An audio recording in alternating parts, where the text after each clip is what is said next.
Let's talk politics. It's our family business here, and nobody better to talk about it than Kyle Melinn, the editor of MERS News. It's the MERS newsletter you can find at mersnews.com. M-I-R-S is how you. What does that stand for? Michigan Information and Research Service. Very perfect. Michigan Information and Research There's a Service. story behind that if you're interested. Yeah, please. Well, when this company was founded back in the 1950s, there wasn't a mass-produced journal of what happened in the legislature. There wasn't the web, obviously. And so our job was to take every single business item that happened in the House and the Senate and make it available to the lobbyists and the associations the next day, which is what we still do. That's still one of our big things. But with online being the way online is, our news product has become what we're known for. So anybody can have access. You don't have to be a lobbyist or a legislator or a news Oh, no, person. you still got to subscribe to the service. But what I mean is anyone. It's available to anyone. Oh, yeah. If you're interested in politics, Oh, absolutely. it's a terrific source for that kind of absolutely. thing. Sure. Because some people can't get enough of it, you know? Oh, and like me. Yeah, you're Or one of you. them. Yeah, sure. MERSnews.com, MIRSnews.com. President Clinton was in the state yesterday, made 3 stops. What have you heard about the stops? And I heard he talked about the Spartans at one of them. Well, good for him. He Yeah. should anyway. Well, I heard that the event, there are 3 events. There's Yep. one in Detroit, one in Ann Arbor, one in Battle Creek. From what I heard, the event in Detroit was a little mildly attended. He didn't get maybe Really? the crowd that he had hoped to get in Detroit, and for whatever reason that is. Ann Arbor, I hear, was packed. Battle Creek should have been a big event because I think Mark Schauer's team did a good job of publicizing it and getting people out. This was very important for Democrats because they need to feel excited. They need to get energized if the Democrats are going to avoid a massive sweep on the ballot next week. And that was the point. I mean, the events of raising money, I think, are gone. I mean, you've either got your money now or you don't. You're going to spend it or you don't.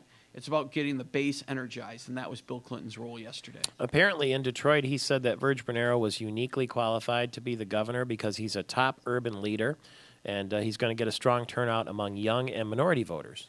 And, you know, there is a case to be made for Virg Bernero for governor. There just is. I mean, look at what he's done for the city of Lansing. It's been very impressive in just 5 short years. I also think that his temperament for being governor is there. He's proven that as mayor.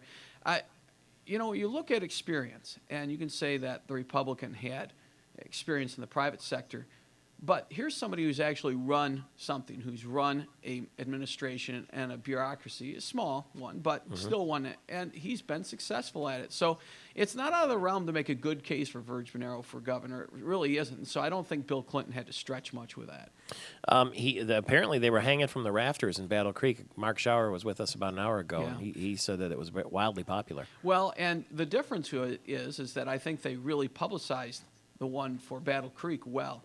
Mark Schauer is very good at getting people riled up. He wouldn't be the congressman in that 7th congressional district if he wasn't. That really should be held by a Republican because of the conservative leanings there. But he's very good at what he does, and he made sure people knew that Bill Clinton was going to be there. And, hey, if you have the opportunity to meet Bill Clinton and you're a diehard Democrat, you're going to want to be in the same room as him. At no charge, mind you. Absolutely. Mark Schauer and Tim Walberg, they're having another debate tonight, and apparently these things are really like the great reality show. The two of them go at each other. Oh, it's just great theater. And you know what? They keep happening because both need them to happen. They are so close in the polls right now that they can't afford not to miss it. Because if they're, like, for example, at the, the Delta Township Rotary, they met on Tuesday, and they both had to show up. Even though maybe there was 50, 100 people there, they both have to show up because what if their opponent shows up and the other doesn't? That's 100 people of just that you get to pay attention to, and maybe this election comes down to 100 votes. I mean, it really, really could.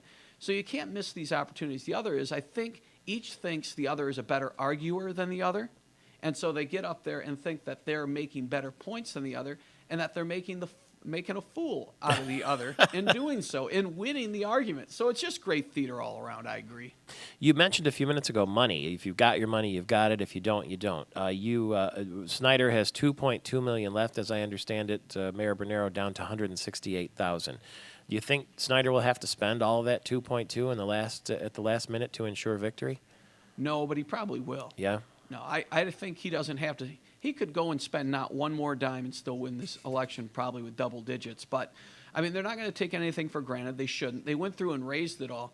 That's the very impressive thing, I think, on this last filing by Rick Snyder, is that he raised all that money. He didn't dip into his pocket for one penny for any of that. And yet he'll have it. He was able to rally Republicans to donate to him. And so he's going to reward them by spending it. And if it just widens the lead, then it'll widen the lead. So once he got out of the primary, he used his own money in the primary, but after that, he was on the magic carpet ride. That's right. He was able to rally Republicans and say, hey, look, $6 million out of my own pocket I spent to get here. Can you help me out the rest of the way? And Republican activists, by and large, said yes. What does it say that the Grand Rapids Press gave its endorsement to Jocelyn Benson for Secretary of State? Well, Jocelyn Benson is very exciting. Is a very exciting personality. I mean, if you sit there and listen to her talk about the job of Secretary of State, it's very contagious listening to her plans for the office and the excitement she has for it. In the past, the Democrats have had people who were on the ballot because they filled a demographic niche or because they were buddies with the governor or whatever. In this case, this is somebody who's been studying the position for 2 years. She wrote a book on the position. I mean, she's very excited about her plans for improving voter access and for improving getting through a line at the Secretary of State's office. She is very excitable about it. And it doesn't surprise me that a newspaper editorial board, even though the Grand Rapids Press is a little excited, or I'm sorry, is a little right, would grab a hold of something like that. Speaking of being right in Grand Rapids, is it possible that the Democrat Pat Miles could beat Justin Amash for that congressional seat? As I understand it, it's within 10 points. I know. If it was 2006 or 2008, I would say yes. 2010, I would say no.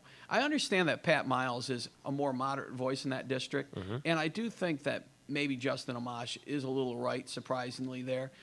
Grand Rapids does have that East Grand Rapids bastion and Kentwood, and it's not necessarily, and Grand Rapids itself, Grand Rapids proper, it's not as right as, let's say, the 2nd Congressional District. But the general mood of the country is so right and anti-Democrat right now that it's going to be very hard for him to do it. But I will say, I thought his polling numbers were very impressive, especially when you consider that the up-and-comer Rob Steele in the 15th Congressional District and this candidate in the 5th District have made a lot of noise about how they're going to throw out the incumbent and whatnot. And they're getting slammed in the polls by 15%, and will probably lose by at least that on Election Day. Pat Miles has been able to keep it respectable, though, and I think he's going to get people's attention, even if he ends up losing on Election Day by 8 or 10 percentage points. So John Dingell has a big lead now, you're saying, over Rob Steele in the Ann Arbor area. He's the Democrat that's been there half a century. And Clinton came in for him yesterday. They must have been worried. Well, they definitely are worried, and they're absolutely taking nothing for granted. You got to understand that 15th Congressional District has a 70% Democratic base. That is a lot of people you got to turn over. And I know that there has been at least one poll that shows even Steele ahead or Steele close. But at the end of the day, you got to look at who's going to get out the vote and who has the proven machine to get people to vote. And it's John Dingell. He's done it for 50 years, literally. We don't know now what's going to happen in the 1st Congressional with Dan Banaszak and now Glenn Wilson, the independent, and Gary McDowell, the Democrat state rep. Yeah, that Glenn Wilson, if he would have actually spent, I think, more of his money, and he claimed to have had $2 million to spend on that congressional race, he may have had more of an impact than he probably will. Maybe Glenn Wilson, in the polls right now, has really 10%. But who's he stealing it from, though? Well, he's stealing it maybe from a little of both. But the point is that on Election Day, independents who have no chance of winning usually see their lead in the polls get cut in half on Election Day when people actually get there and figure, all right, this Glenn Wilson guy is a nice idea, but honestly, he's not going to win. So I'm going to go Republican, Democrat. So in the end, I don't know how much impact he has, but if he has any impact at all, it will be on Dan Banaszak. The Republican. It'll damage Dan Banaszak, I believe so, yes. All right, and that could hand it to Gary McDowell if it's a dead heat.